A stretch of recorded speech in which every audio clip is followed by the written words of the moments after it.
Hi guys, it's Tamara coming back at you with another video. I'm going to go ahead and just jump right on into our next topic. Thanks for being patient with me. I actually was not able to post a new video on Monday. It's been a couple of things going on in my work, so I've had an influx of clients, and so that kind of pushed the videos back just a little bit, but I'm going to make it up to you for sure. We're going to have 3 videos this week, and we're going to talk a little bit about traumatic bonding. And I think this 3-part series is going to be extraordinarily important for us. We're going to put into perspective and you know, kind of put into our minds what traumatic bonding actually is. So in this video, I'm going to introduce the topic to you. And then over the course of the next few days, I'm going to be adding on different videos that focuses on important components of traumatic bonding. So I think the benefit for you in this video is that you're going to be able to understand what it is. You're going to be able to apply it to your own life or to someone that you know. And I'm also going to talk about typical signs of traumatic bonding. I wrote a bunch of articles on this topic over the years, and I find that I often get a lot of shares on such articles. Why? Because a lot of people are dealing with traumatic bonding. In fact, I just had a client who left, and her life has consisted of a lot. One major issue that she's struggling with and focusing on right now in treatment is traumatic bonding. She realizes that she was bonded to her abuser, and that's the scary part, right? The scary part is that no matter how abused you are, it's so easy to become emotionally and psychologically interconnected to the abuser, right? So let me explain this a little bit more. So let's say I'm going to give you an example. So let's say that you're in a romantic relationship with the guy of your dreams, right? You had a really rough family line. You had a really hard time finding someone to trust and to deal with. Finally, you find somebody, and he's charming, and he's giving, and he's compassionate, and he's loving. He listens to you, right? He gives you everything that you need emotionally and psychologically. Let's say he proposes to you, right? And you decide to marry. As soon as you get married, you start seeing changes in his behavior. You start seeing aggression and impulsivity and alcoholism and, you know, emotional and psychological abuse. You start seeing what's called stonewalling, or you start to see what is called gaslighting, right? You start to panic on the inside. You feel this, you know, this fight or flight response happening to you. It's like this uneasiness on the inside, and you're like, oh my God, something's really, really, really wrong here. Okay, so you realize something's wrong. You continue to move forward with this person. This person then starts doing worse things, like physically harming you and holding you hostage in your own home. You're not able to spend money anymore. You're not able to make independent decisions anymore. You're not able to have fun with friends and family.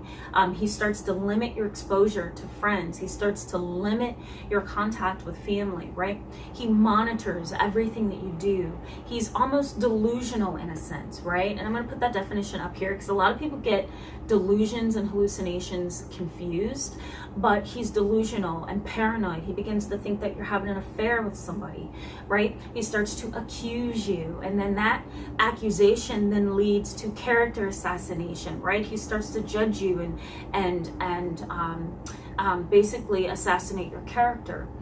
All of these things are signs that the relationship is unhealthy, that while it got off to a good start, something along the way happened, and it created a strain in the communication, in the healthy and vibrant foundation of the relationship. So, okay, so we have all these factors, we have all these changes, you know, now what happens? Well, after all of these traumatic things that you have dealt with, change in personality, change in relationship status, change in authority, right? He seems to have the power in the relationship, right?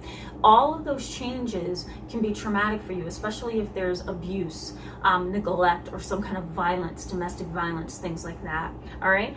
So all of these things are happening, but throughout these difficulties, there's one thing that keeps you holding on. One thing that keeps you holding on.